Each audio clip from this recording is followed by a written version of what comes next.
Hello, my name is Carrie Kampoff, and I am an occupational therapy student. I will be presenting over visual changes that occur following a stroke and will also provide some examples of home exercises that can help you improve your visual abilities. Some of the most common changes in vision after a stroke include homonymous hemianopsia and visual inattention. Hemianopsia is a condition that affects the visual field. The root word hemi means half, as this condition affects one's ability to see either the right or left side of their environment. The left side of the brain interprets information from the right visual field, and the right side of the brain interprets information from the left visual field. So, if someone had a stroke affecting the left side of their brain, they may experience a visual field cut affecting their ability to see their environment on the right. The image below shows what someone may see who has hemianopsia. On the other hand, those who have experienced a stroke could also experience visual inattention to one side of their body. In this instance, the person is still physically able to see their environment on both the left and right, but may not notice, attend, or react to stimuli on the affected side. When looking around in their environment, they will likely ignore looking fully to that affected side. Visual neglect is the term for the most severe type of visual inattention. For example, one with visual neglect affecting the left side may forget to brush the left side of their hair or teeth, but they will think that they completed the task in full. Below is a demonstration of how someone with visual neglect may draw a line in the middle of a picture, add a strike through all the lines that they see, and how they may draw a clock.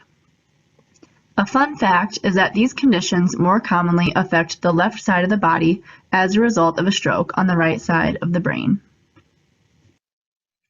Those who have had a stroke can also experience double vision, struggle with hand-eye coordination, and may experience issues with coordinating eye movements between both eyes, which impacts your ability to scan through your environment. Ophthalmologists specializing in neurological disorders can assist clients in finding eyewear, such as prisms to assist with double vision, and also provide suggestions for vision exercises.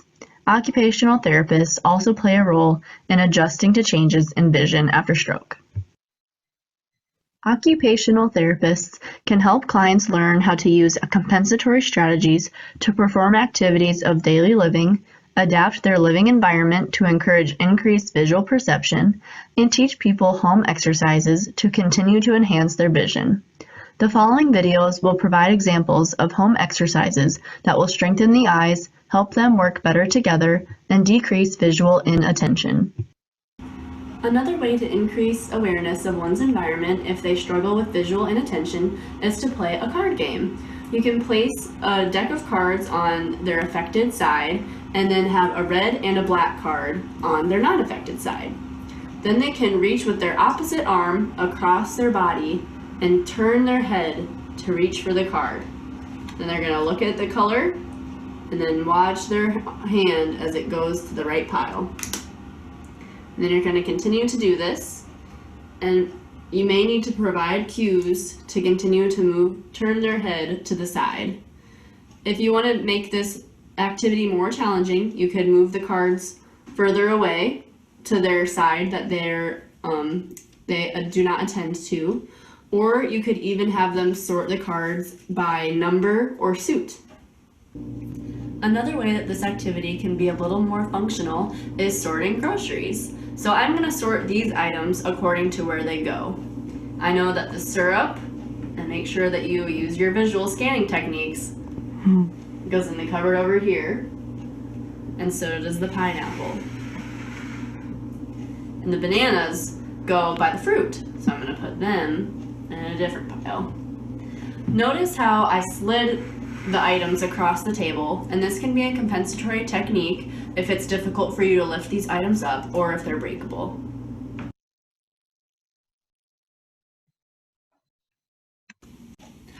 In addition, this activity with the cards also challenges your fine motor coordination. If you struggle to pick up cards, you can always drag the card to the edge of the table and then pick it up with your thumb from there. Otherwise, a family member or friend could help you. They could hold the card out, you could reach towards it, or even just turn your head and say when you see it, and then they can assist you in moving it, and then you just watch them move the card for you. An activity that can help someone who struggles with double vision is switching their focus from a near object to a far object. I have taped a grocery list on the wall in large print and about 10 feet away from me. And now I have the same list here on a little notepad. I'm going to hold the notepad up pretty close to my face, about 10 inches away, and I'm going to switch my focus from the close note to the far note.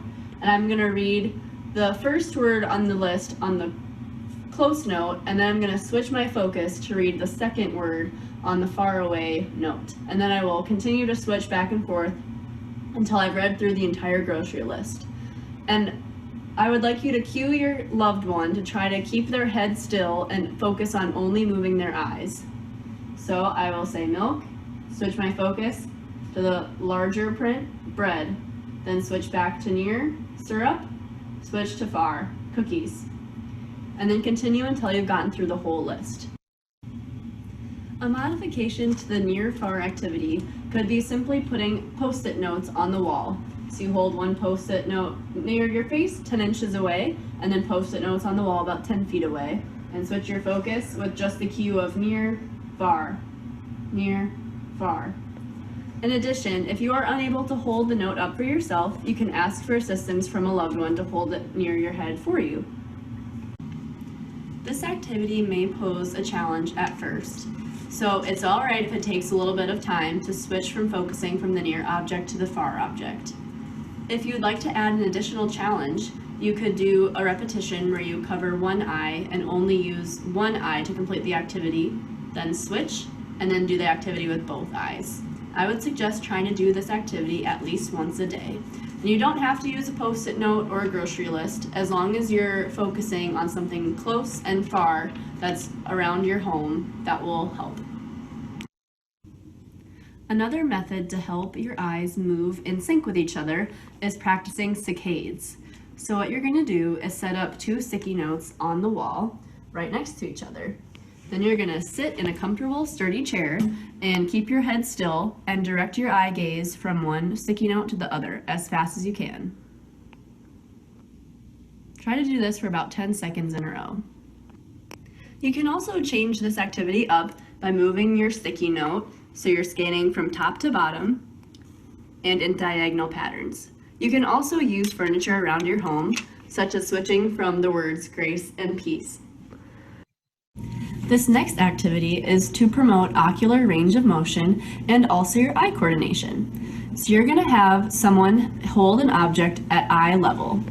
Then you're going to have them move the target from side to side and try to maintain your fixation on the object with your eyes. At first, you can move your head and eye movement at the same time, but we would like you to progress to only moving your eyes as much as you can. In addition, you can have your helper move the object vertically, up and down, also diagonally, or in rotational movements like clockwise or counterclockwise. To make this even more difficult, you can have them move the object faster or in unpredictable patterns. I would advise to do this for about 5 minutes every day. The next activity will be focusing on facilitating hand-eye coordination. So you will be sitting in a sturdy chair with no wheels and armrests. You're going to have a friend or family member assist you with this activity. I would like them to hold an object in all different fields, whether it be low, high, and side to side. And I'll have you reach across your body to grasp the item. And again to the other side, above, and below. And the whole time really focus on using your eyes and your hands to locate rather than just reaching for and not using your eyes. In addition, we can make this a little bit more difficult by placing an item into the object. So I have a straw and she has a water bottle here for me. So I'm going to reach and use my vision to place the straw inside of the cup. You can also make this even more challenging by stepping away a little bit further, and you have to reach forward in your chair, because this challenges your core muscles.